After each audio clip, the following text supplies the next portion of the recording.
Bismillahirrahmanirrahim. Assalamualaikum warahmatullahi wabarakatuh. Innal hamdalillah nahmaduhu wa nasta'inuhu wa nastaghfiruh wa na'udzu billahi min shururi anfusina wa min sayyiati a'malina. Man yahdihillahu fala mudilla lahu wa man yudlil fala hadiya lahu. Wa asyhadu an la ilaha illallah wahdahu la syarika lah wa asyhadu anna Muhammadan abduhu wa rasuluh. Qala Allah azza wa jalla, ya ayyuhalladzina amanu taqullaha haqqa tuqatih wa la tamutunna illa wa antum muslimun. Ya ayyuhan nasu taqu rabbakum alladzi khalaqakum min nafsin wahidah wa khalaqa minha zawjaha wa batha minhuma rijalan katsiran wa nisaa wattaqullaha alladzi tasaaluna bihi wal arham innallaha kana 'alaikum raqiba. Ya ayyuhalladzina amanu taqullaha wa qulu qawlan sadida yuslih lakum a'malakum wa yaghfir lakum dhunubakum wa may yuti'illaha wa rasulahu faqad faza fawzan 'azima. Amma ba'd, fa inna asdaqal kalami kalamullah wa khairal hadi hadi Muhammadin sallallahu alaihi wasallam wa syarrul umuri muhdatsatuha fa inna kulla muhdatsatin bid'ah wa kulla bid'atin dhalalah wa kulla dhalalatin finnar. Ma'asyiral muslimin, jamaah yang berbahagia, alhamdulillah kita bersyukur kepada Allah Subhanahu wa taala atas seluruh rahmat, atas seluruh nikmat karunia yang Allah Subhanahu wa taala telah berikan kepada kita, yang dengan nikmat tersebut bukti bahwasanya Allah Subhanahu wa taala sangat memperhatikan hamba-hambanya. Dan di antara wujud rasa syukur kita kepada Allah Subhanahu wa taala sebagai seorang hamba, sebagai seorang muslim khususnya, maka hendaknya dia mengenali dan juga mempelajari apa yang ditinggalkan, apa yang telah diajarkan oleh Nabi kita dan Rasul kita Muhammad sallallahu alaihi wasallam, baik berupa keyakinan atau yang dikenal dengan akidah, pemahaman yang diajarkan, yang ditinggalkan, yang diwariskan oleh Nabi kita Muhammad sallallahu alaihi wasallam, dan juga berkaitan dengan ibadah, tata cara yang berkaitan dengan petunjuk bagaimana kita mendekatkan diri kepada Allah Subhanahu wa taala. Maka seorang hamba dia dituntut untuk mengenalinya dan mempelajarinya sehingga dia bisa mampu mewujudkan sebagai hamba Allah Subhanahu wa taala yang menjalankan perintahnya dan juga menjauhi larangan-larangannya.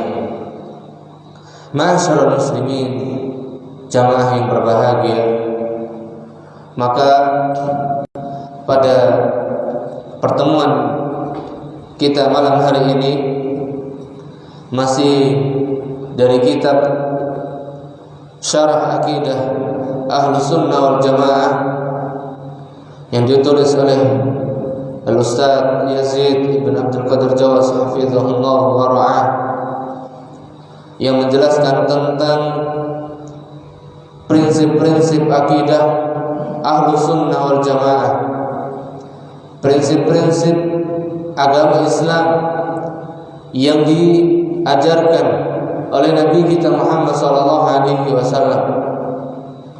Maka prinsip yang ke-10 yaitu mengambil lahiriah Al-Quran dan As-Sunnah, yaitu memahami Al-Quran dan As-Sunnah sebagaimana makna lahirnya, sebagaimana makna zahirnya. dan itu merupakan prinsip dasar Ahlus Sunnah wal Jamaah. Maka Ahlus Sunnah wal Jamaah menjadikan Al-Quran dan As-Sunnah sebagai dasar pertama bagi mereka, dasar utama, pijakan yang paling besar di dalam beragama Islam dalam pandangan Ahlus Sunnah wal Jamaah, yaitu adalah Al-Quran dan As-Sunnah. Karena Al-Quran dan As-Sunnah adalah satu-satunya sumber untuk mengambil atau mempelajari akidah Islam ini. Karena Al-Quran dan As-Sunnah merupakan satu-satunya sumber untuk mengambil dan mempelajari akidah Islam, di mana seorang Muslim tidak boleh mengganti keduanya dengan yang lain. Seorang Muslim tidak boleh mengganti keduanya dengan yang lainnya. Oleh karena itu, apa yang telah ditetapkan oleh Al-Quran dan apa yang telah ditetapkan oleh As-Sunnah, wajib bagi kita untuk menerimanya dan ditetapkan oleh seorang Muslim sebagai prinsipnya dan juga akidahnya. Jadi, apa saja yang ditetapkan oleh Al-Quran dan As-Sunnah, maka seorang Muslim wajib menerimanya dan menetapkannya sebagai prinsipnya dan akidahnya. Dan apa saja yang ditolak oleh Al-Quran dan As-Sunnah, apa saja yang ditiadakan oleh Al-Quran dan juga As-Sunnah, maka wajib bagi seorang Muslim untuk meniadakannya dan menolaknya. Maka wajib bagi seorang Muslim untuk meniadakannya dan menolaknya. Karena tidak ada hidayah dan kebaikan melainkan dengan cara berpegang teguh melainkan dengan cara berpegang teguh kepada Al-Quran dan juga As-Sunnah. Karena Al-Quran dan As-Sunnah semuanya berisi tentang hidayah, yaitu petunjuk, dan juga tentang kebaikan, tentang kemaslahatan. Maka tidak ada petunjuk, tidak ada kebaikan melainkan semua yang datang dari Al-Quran dan As-Sunnah. Allah Subhanahu wa ta'ala berfirman di dalam surat Al-Ahzab ayat 36, "Wa ma kana li mu'minin wa la mu'minah," dan tidak sepatutnya, tidak sepantasnya bagi seorang mukmin laki-laki dan perempuan, idza qadallahu wa rasuluhu amran, apabila Allah Subhanahu wa ta'ala dan Rasulnya telah menetapkan ketetapannya, perintahnya, an yakuna lahumul khiyaratu min amrihim, mereka memberi atau memiliki pilihan lain dari pilihan mereka. Mereka memiliki pilihan lain selain dari apa yang Allah Subhanahu wa ta'ala dan Rasulnya tetapkan.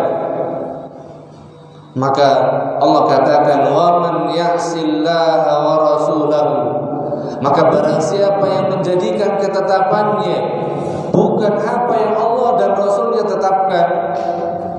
Jadi maksud dari barang siapa yang bermaksiat kepada Allah dan Rasulnya, berarti apa?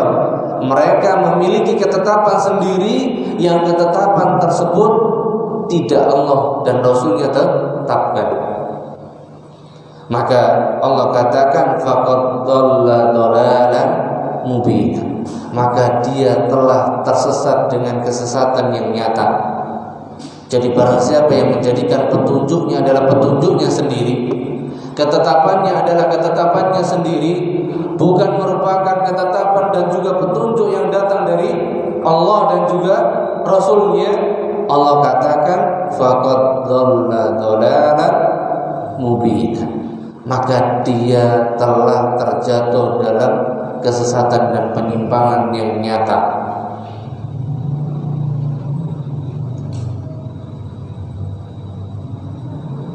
Maka sebagai sikap orang yang beriman kepada Allah dan Rasul-Nya Sallallahu Alaihi Wasallam. Sikap bagi orang-orang yang beriman, maka dia harus mendengar dan harus taat, mendengar apa yang datang dari Allah dan Rasul-Nya dan mentaatinya.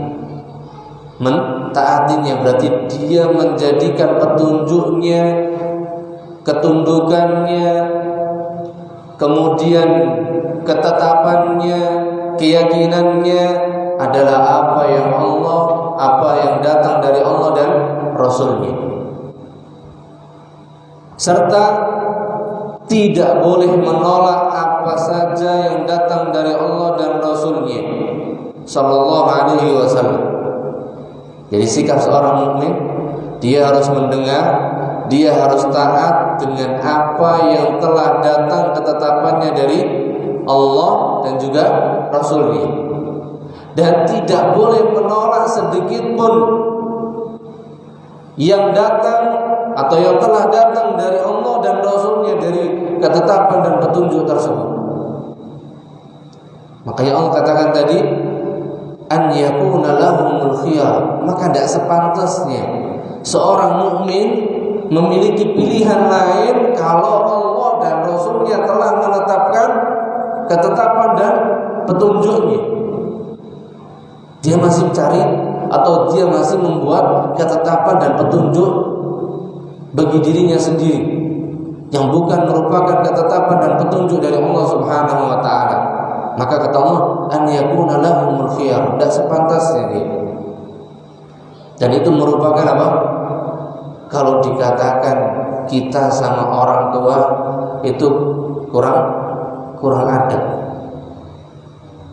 adabnya kurang. Maka ini kurang adab bukan hanya kepada orang tua, tapi kurang adab kepada siapa? Allah dan juga Rasul-Nya. Maka ini bentuk penyimpangan yang sangat nyata, kata Allah Subhanahu wa taala.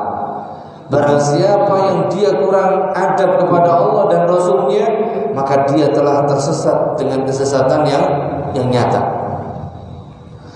Oleh karena itu Allah Subhanahu wa taala menyatakan bahwasanya orang yang enggan dan menolak untuk mengikuti Rasulullah Sallallahu Alaihi Wasallam tidak dikatakan beriman, tidak dikatakan beriman. Jadi Allah Subhanahu wa taala menyatakan bahwa orang yang enggan, orang yang menolak untuk mengikuti Rasulullah Sallallahu Alaihi Wasallam, maka mereka adalah orang-orang yang tidak beriman.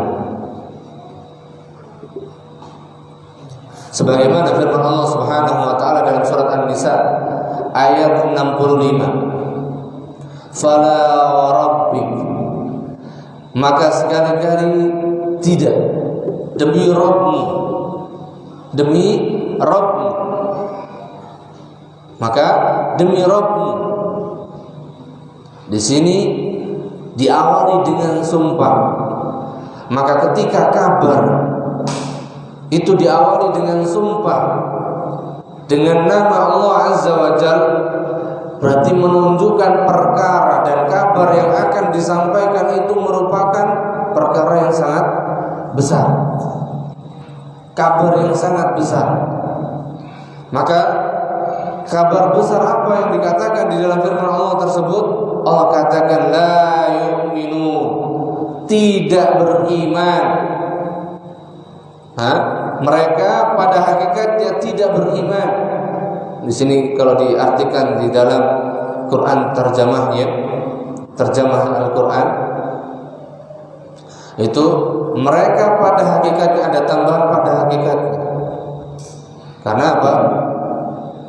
Mereka secara zahir menampakkan keimanan, tapi pada hakikatnya orang yang tidak mau menerima apa yang datang dari Rasulnya Sallallahu Alaihi Wasallam, maka hakikatnya tidak beriman. Maka Allah katakan la yu'minun, dan perkara iman ini merupakan perkara yang sangat besar.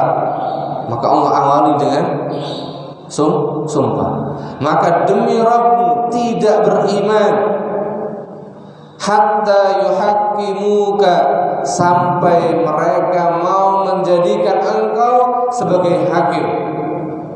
Sampai mereka, siapa di sini? Yaitu orang-orang musyrikin, orang-orang munafikin, dan ini berlaku untuk seluruh kaum muslimin dan seluruh manusia. Mereka tidak dikatakan beriman sampai mereka mau menjadikan engkau sebagai hakim. Yang namanya hakim niku napa? Yang memutuskan perkara. Kalau sudah datang ketetapan, mereka ambil, tidak cari keputusan yang lain. Maka kata Allah, tidak beriman sampai mereka mau menjadikan engkau sebagai hakim, pemutus perkara. Fima syajara bainahum, pada apa saja yang terjadi di antara mereka, pada perkara apa saja yang terjadi di antara mereka. Summa la yajidu fi anfusihim haraja, kemudian di dalam hati mereka, kemudian mereka tidak mendapati di dalam hati mereka rasa berat. Summa la yajidu, kemudian mereka tidak mendapati fi anfusihim, di dalam jiwa mereka, di dalam hati mereka, haraja, sikap berat, rasa berat. Rasa berat itu berarti apa? Kalau diperintahkan gerundel, atau bahasanya orang Jawa ngedumel dan semisalnya, merasa berat hatinya. Mimma qadaita, atas apa yang engkau telah putuskan. Wa yusallimu taslima, dan mereka tunduk dan pasrah dengan ketetapan. Dan mereka apa? Menerima dengan sepenuhnya. Taslim, pasrah, berarti menerima dengan sepenuh hati. Dan itulah seorang mukmin. Sifat seorang mukmin, hatinya dipenuhi dengan ketundukan, kepasrahan seutuhnya ketika telah datang perintah dari Allah dan Rasul-Nya, ketika telah datang ketetapan dari Allah dan Rasul-Nya, maka hati mereka lapang, hati mereka menerima dengan penuh kegembiraan, kelapangan, tanpa ada rasa berat dengan ketetapan dan keputusan yang datang dari Allah dan Rasul-Nya.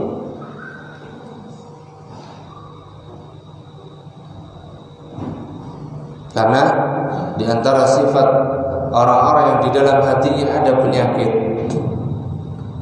atau ada sifat kemunafikan, maka ketika datang ketetapan dan keputusan dari Rasulnya Shallallahu Alaihi Wasallam, mereka masih cari, atau mereka masih paling tidak menanyakan, kenapa sih?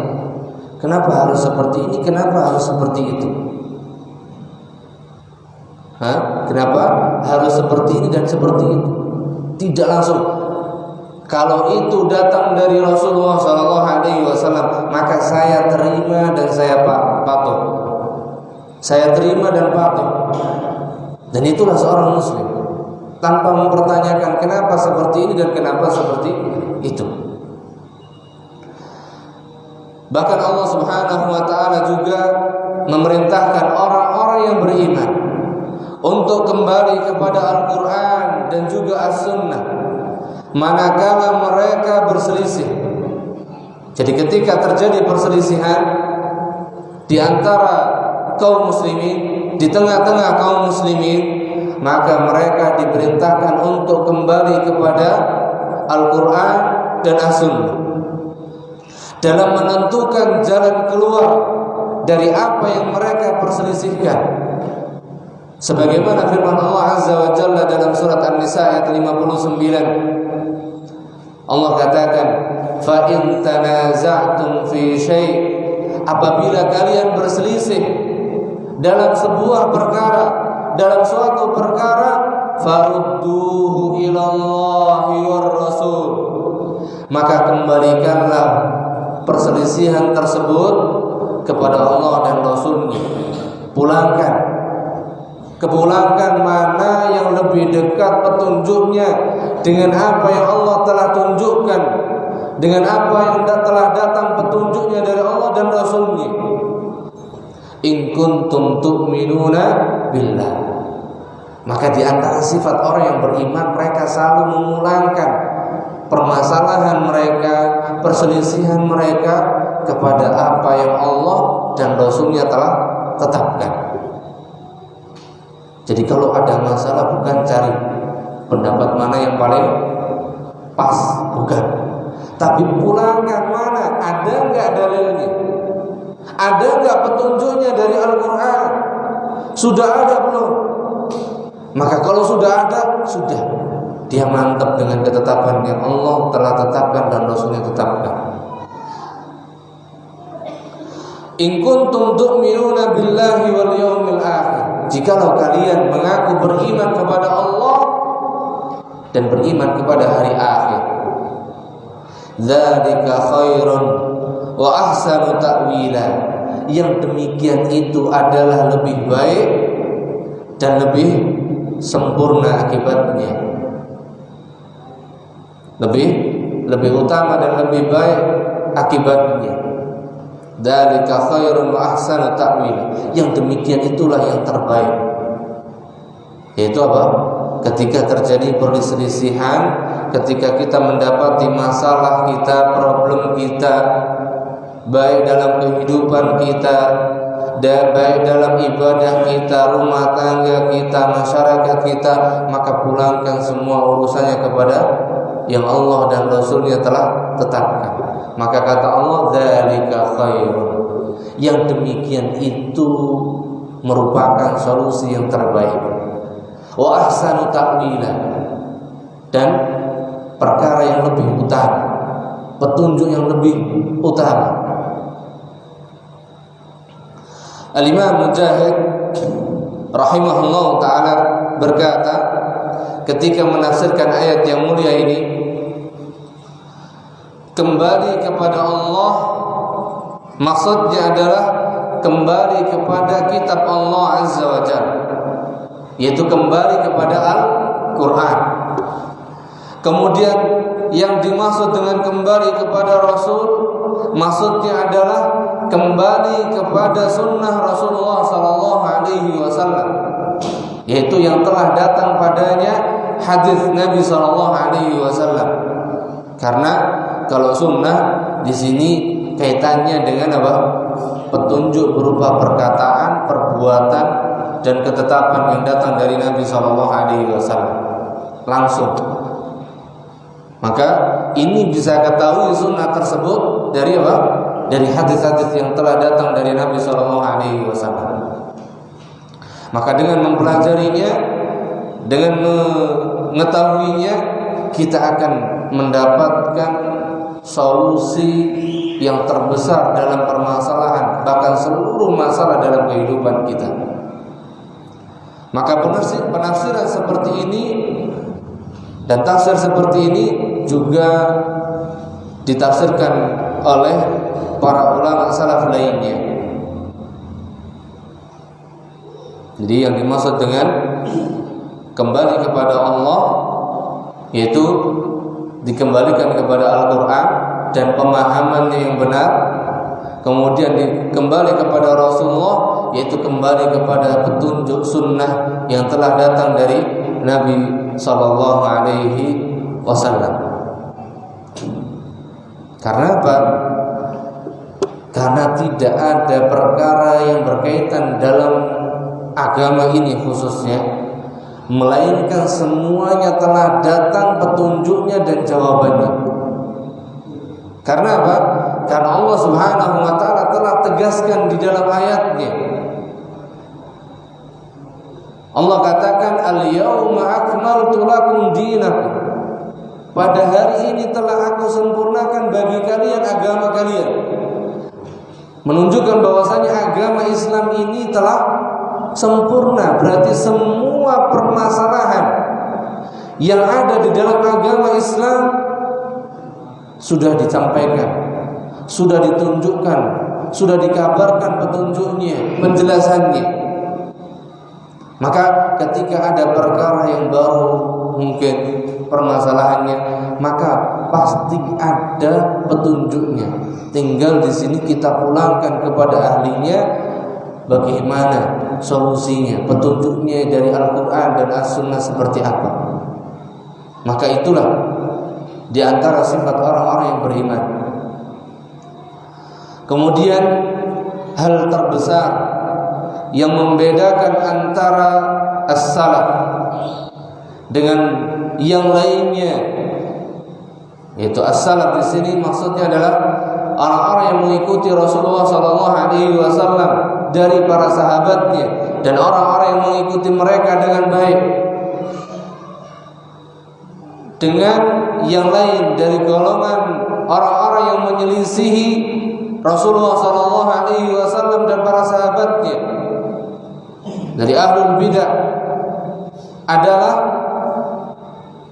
salaf menghormati dan menjunjung tinggi sunnah Nabi SAW. Jadi para sahabat Rasulullah SAW dan orang-orang yang mengikuti mereka dengan baik sangat menghormati dan menjunjung tinggi sunnah Nabi SAW. Jadi mereka mendahulukan petunjuk Nabi SAW. Mereka mendahulukan petunjuk Nabi SAW.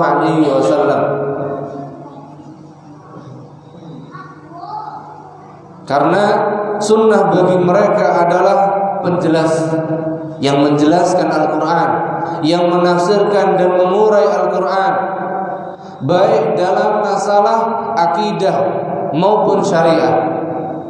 Baik dalam masalah akidah maupun syariat.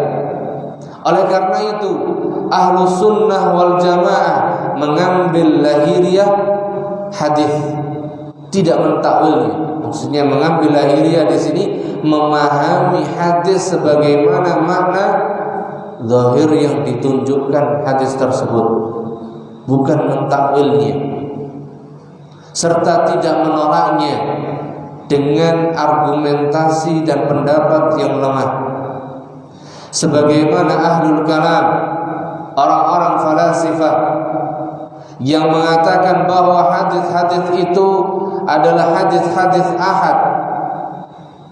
Hadis ahad ini berarti hadis yang selain hadis mutawatir.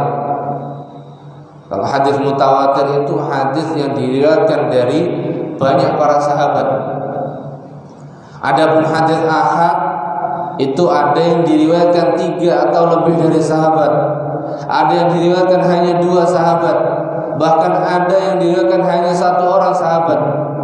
Maka kata orang-orang falasifah, hadis yang diriwayatkan oleh 1 orang saja sahabat, atau 2 orang saja, atau 3 atau lebih, tapi tidak sampai derajat mutawatir, kata mereka tidak bisa dijadikan sebagai dasar ilmu dan keyakinan. Tidak bisa dijadikan dasar ilmu dan keyakinan, kata mereka. Dan ucapan ahli kalam ini sesat dan menyesatkan. Bahkan kalau kita pulangkan kembali, yang mereka dikatakan sebagai ahlul kalam karena mereka mendahulukan argumentasi dan pendapat mereka, yang dimana pendapat itu pun dibangun dari apa? Hanya 1 orang. Berarti ahad juga bahkan lebih rendah daripada hadis ahad. Dan itu mereka jadikan dasar dan pijakan dalam keyakinan mereka, akidah mereka. Berarti apa? Perkataan mereka lebih bisa digunakan atau lebih bisa ditolak? Lebih bisa ditolak daripada hadis ahad yang datang dari Nabi SAW. Maka kita lebih mendahulukan perkataan mereka, pendapat mereka, daripada mendahulukan untuk meninggalkan hadis-hadis dari Nabi SAW, walaupun hadis itu ahad.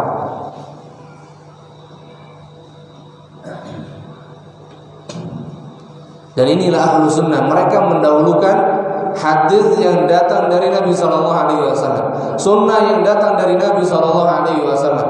Tidak peduli itu hadis ahad atau mutawatir, selagi hadis tersebut telah ditetapkan sebagai hadis yang sahih, atau minimalnya di sini hasan li ghairihi, maka ahlu sunnah mengambilnya dan menjadikannya sebagai dasar keyakinan dan akidahnya. Berbeda dengan selain mereka.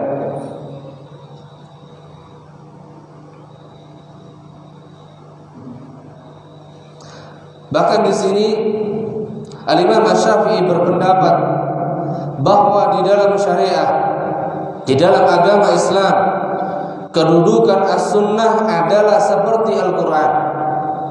Al-Imam Asy-Syafi'i rahimahullah ta'ala, tokoh besar Islam, tokoh besar ulama Islam kaum muslimin, bahkan salah satu ulama besar yang diagungkan di negeri kita, yaitu beliau Imam Asy-Syafi'i mengatakan kedudukan as-sunnah adalah seperti Al-Quran, sama, satu, bukan satu di atas, bukan satu di bawah, tapi setara. Karena apa? Karena Al-Quran tanpa as-sunnah tidak mungkin. Sebaliknya, as-sunnah tanpa Al-Quran juga tidak mungkin. Maka kedua-duanya harus berjalan beriringan di dalam kita memahami agama Islam ini. Apa yang ditetapkan dalam as-sunnah adalah seperti apa yang ditetapkan oleh Al-Quran. Apa yang telah ditetapkan di dalam as-sunnah adalah seperti apa yang ditetapkan di dalam Al-Quran. Dan apa yang diharamkan oleh as-sunnah sama dengan apa yang diharamkan oleh Al-Quran. Sebabnya adalah karena keduanya berasal dari Allah Azza wa Jalla. As-sunnah yang mengatakan zindan Nabi Sallallahu Alaihi Wasallam. Tapi Allah tegaskan, apa yang dikabarkan, apa yang dikatakan oleh Nabi Sallallahu Alaihi Wasallam bukanlah merupakan hawa nafsu yang keluar dari Nabi. Tapi kata Allah, wa ma yantiqu 'anil hawa, tidaklah Muhammad berucap dengan hawa nafsunya, in huwa illa wahyun yuha. Akan tapi yang dikatakan oleh Nabi kita Muhammad sallallahu alaihi wasallam merupakan wahyu dari Allah Azza wa Jalla. Maka ini menunjukkan apa? Apa yang datang dari as-sunnah itu sama seperti yang dari Al-Quran. Maka kalau ada yang mengatakan, coba cari sholat yang 5 waktu, ada nggak perintahnya dalam Al-Quran? Sebetulnya ada, tapi bagi mereka tidak ada. Sehingga apa? Nah, terus siapa yang mengatakan sholat itu ada 5 waktu? Katanya ada sholat maghrib, ada sholat isya, subuh, zuhur, asar. Dari mana? Tidak ada. Cari dalam Al-Quran katanya. Tidak bakal ketemu katanya. Insyaallah. Dengan semangatnya, dengan yakin. Dan ini semuanya dibangun di atas kejahilan. Ini dibangun di atas kejahilan. Adapun penjelasan dengan sholat yang 5 waktu secara umum Al-Quran telah menetapkan. Kemudian perinciannya, penjelasannya, maka datang dengannya sunnah Nabi SAW. Maka tidak mungkin kita berdiri dengan Al-Quran sendiri tanpa as-sunnah. Tidak mungkin. Makanya beliau tadi mengatakan kedudukan as-sunnah adalah seperti Al-Quran. Maka barang siapa yang mengatakan kita tidak butuh as-sunnah, cukup dengan Al-Quran, maka dia tersesat, maka dia telah menyimpang.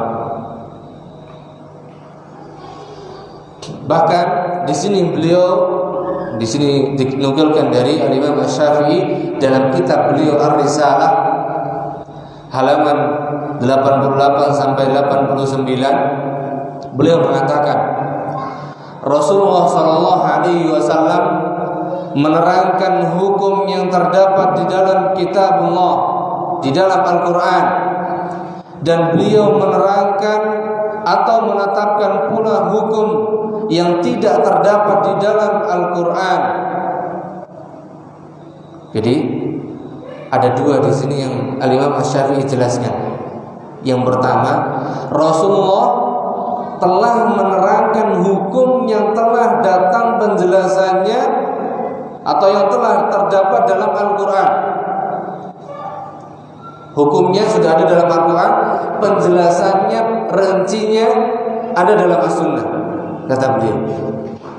Kemudian beliau juga katakan di sini dan menjelaskan Nabi sallallahu alaihi wasallam, Rasulullah sallallahu alaihi wasallam juga menerangkan atau menetapkan hukum yang tidak terdapat di dalam Al-Qur'an. Dan itu menjadi ketetapan hukum Al-Qur'an. Karena Allah Subhanahu wa taala katakan, "Wa ma ataakumur rasulu fakhudhuhu." Dan apa saja yang telah datang padanya Rasul kalian, maka Allah katakan apa? Ambil. Berarti jadi hukumnya sinten? Al-Qur'an. Jadi hukum yang tidak ada dalam Al-Qur'an kemudian ditetapkan hukumnya oleh Rasulullah, jadi hukum sinten? Al-Qur'an juga. Kalau tadi hukumnya sudah ada dalam Al-Qur'an, kemudian dijelaskan perinciannya oleh Rasulullah. Seperti sholat, hukumnya sama dengan Al-Qur'an betul? Sudah. Hukumnya, perintahnya, bahwasanya sholat yang 5 waktu hukumnya wajib sudah ada. Tapi perinciannya enten dan Al-Qur'an tidak ada. Maka penjelasannya datang dalam sunnah. Maka jelas ini hukumnya hukum Al-Qur'an, penjelasannya pun penjelasan Al-Qur'an juga, tapi melalui penjelasan Nabi sallallahu alaihi wasallam. Nah, sekarang hukumnya dalam Al-Qur'an tidak ada. Hukum dalam Al-Qur'an tidak ada. Tapi apa? Datang padanya As-Sunnah untuk menetapkan hukum tersebut. Dan ketika telah datang hukum tersebut, ketetapannya dalam As-Sunnah, maka hukum itu pun menjadi bagian dari hukum Al-Qur'an. Karena tadi Allah telah katakan, apa yang datang pada Rasul kalian, maka apa? Ambillah. Seperti tentang masalah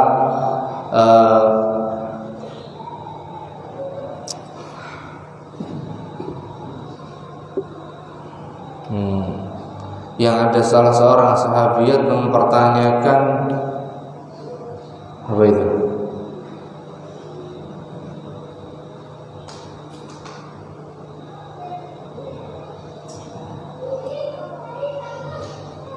Salah Nabi yang lupa.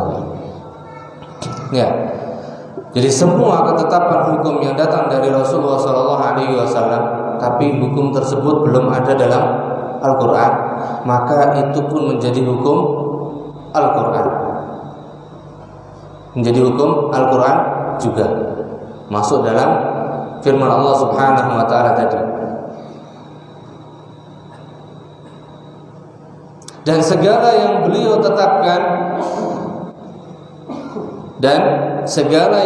tetapkan Allah pasti mewajibkan kepada kita untuk mengikutinya.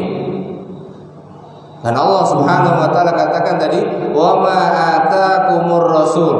Dan apa saja yang telah datang dari nabi kalian hukumnya, maka ambillah. Maka Allah Ta'ala menjelaskan bahwa barang siapa yang mengikuti beliau, berarti dia telah taat kepada Allah Subhanahu wa ta'ala. Barang siapa yang mengikuti Nabi SAW, maka hakikatnya dia telah mentaati Allah Azza wa Jalla. Dan barang siapa yang tidak mengikuti beliau, Tidak mengikuti Nabi SAW berarti dia telah berbuat maksiat kepada Allah Subhanahu wa ta'ala. Yang demikian itu tidak boleh bagi seorang makhluk pun untuk melakukannya. Dan yang demikian itu menolak atau bermaksiat dan tidak mengikuti Nabi sallallahu alaihi wasallam. Maka kata beliau, yang demikian itu tidak boleh bagi seorang makhluk pun untuk melakukannya. Dan Allah Subhanahu wa ta'ala tidak memberikan kelonggaran kepada siapapun untuk tidak mengikuti sunnah-sunnah Rasulullah sallallahu alaihi wasallam. Tidak ada pilihan. Tidak ada pilihan. Yang tadi Allah katakan bala wa rabbik aw fala wa rabbik, maka sekali-kali tidak demi Rabbmu. Berarti di sini menunjukkan apa? Tidak ada pilihan bagi kita melainkan apa? Hatta yuhaqqimuka, sampai kita harus menjadikan beliau sebagai apa? Petunjuk kita yang kita ikuti. Petunjuk yang harus kita ikuti ketetapannya dan sunnahnya. Ini yang berkaitan dengan salah satu prinsip Ahlus Sunnah wal Jamaah, yaitu mengambil dan menerima semua yang datang dari Al-Quran dan As-Sunnah sebagaimana makna lahirnya, tanpa mendahulukan argumentasi, pendapat dan penentangan. Ini akidah yang sangat besar dari salah satu akidah Ahlus Sunnah wal Jamaah. Allah Ta'ala alam besar.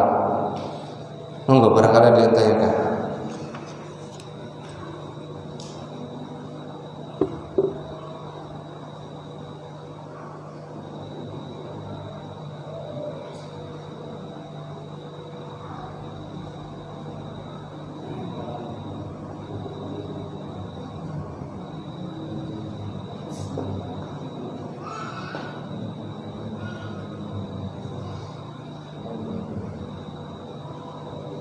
Jadi ini prinsip akidah secara umum. Dan kalau kita praktekkan satu persatunya yang ada dalam kehidupan kita sehari-hari, maka ini sangat banyak sekali contohnya. Gitu. Maka dengan kita memahami kaidah ini, prinsip ini, maka kita akan bisa menegakkan salah satu tiang pondasi yang sangat besar dari agama Islam, bahwasanya Islam tidak bisa ditegakkan tanpa as-sunnah. Atau di sini salah satu bentuk pembelaan kita kepada as-sunnah, yaitu sunnah-sunnah Nabi sallallahu alaihi wasallam. Karena ada sebagian kaum muslimin, bahkan banyak dari kaum muslimin yang mereka mengingkari sunnah Nabi sallallahu alaihi wasallam dan mengatakan kita tidak butuh dengan sunnah, tapi hanya cukup dengan Al-Quran, sehingga yang selalu dan senantiasa dipelajari, dikaji, yaitu dengan mencukupkan dengan Al-Quran. Maka dari mana mereka bisa memahami Al-Quran tanpa as-sunnah? Maka yang muncul dan yang akan nampak adalah apa?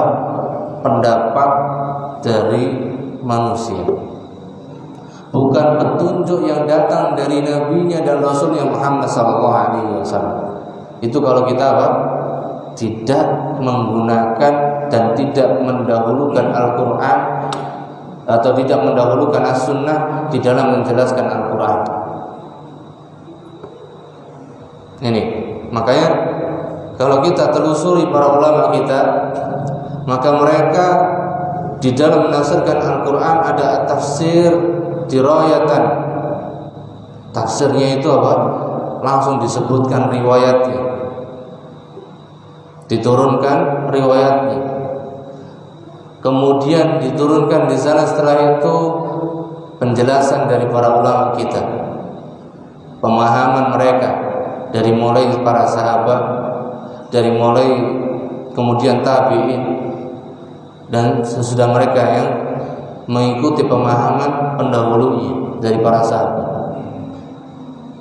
Kemudian ada yang tafsirnya tapi tafsir birra'i, maka ini tafsir yang dijelaskan oleh para ulama sebagai tafsir yang tercela. Kalau hanya semata mendahulukan akal tanpa diiringi petunjuk sunnah Nabi Shallallahu Alaihi Wasallam.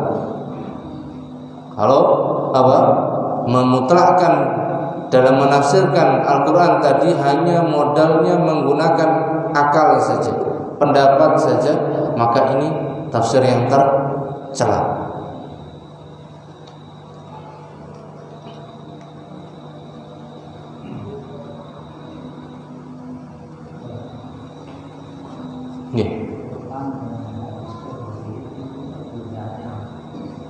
Al-Quran dengan hadis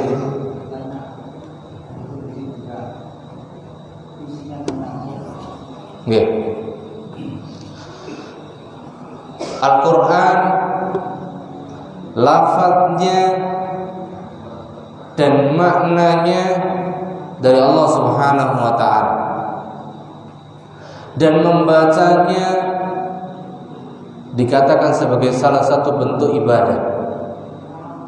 Membacanya menjadi salah satu bentuk ibadah yang mendapatkan pahala.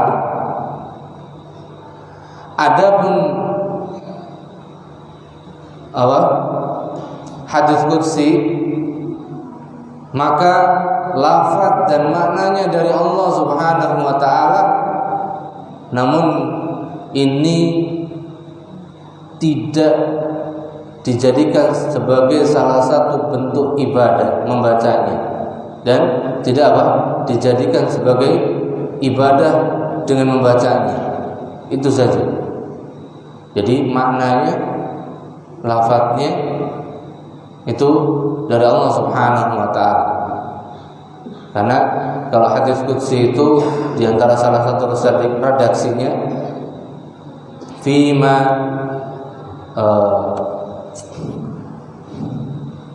yarwihi an Rabbi, sebagaimana beliau meriwayatkan dari Rabbi. Berarti lafaz dan maknanya dari Allah Subhanahu wa ta'ala sama, tapi ketika membacanya tidak dikatakan sebagai bentuk ibadah yang diganjar dengan pahala. Itu saja bedanya. Jadi kalau Al-Quran itu lafaz dan maknanya dari Allah Subhanahu wa ta'ala, namun kalau membacanya dikatakan sebagai ibadah yang agung. Tapi kalau hadis qudsi tidak dikatakan sebagai bentuk ibadah. Ini.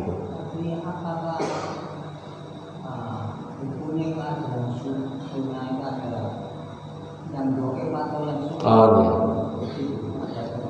Kalau hadis qudsi selain tadi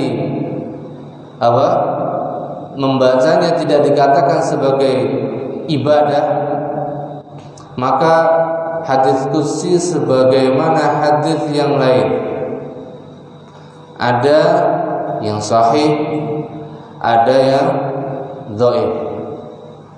Ada yang sahih, ada yang dhaif. Adapun Al-Quran jelas semua yang ada dalam Al-Quran mutawatir. Kenapa mutawatir? Karena pada saat Al-Quran turun langsung dibaca, langsung dicatat. Pada saat turun langsung dibaca, langsung dicatat, ditulis. Tapi kalau hadis, baik itu hadis dari Nabi SAW atau hadis qudsi, maka tidak langsung ditulis, tidak langsung dibaca dan langsung ditulis. Itu. Tapi datang belakangan perintahnya. Itu Allah a'lam bishawab.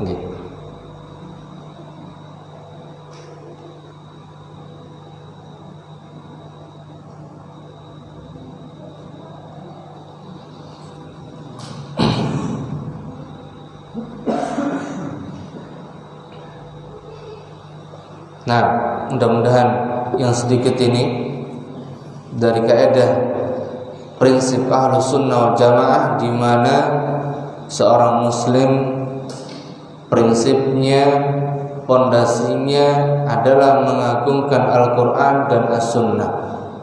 Maka di dalam setiap perkaranya, tindakannya, keyakinannya, amalannya selalu memulangkan kepada Al-Quran dan As-Sunnah petunjuknya.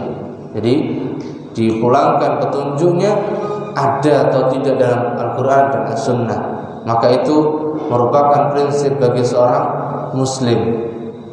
Dan mudah-mudahan yang sedikit ini bisa kita jadikan pondasi kita dan kita amalkan untuk kehidupan kita.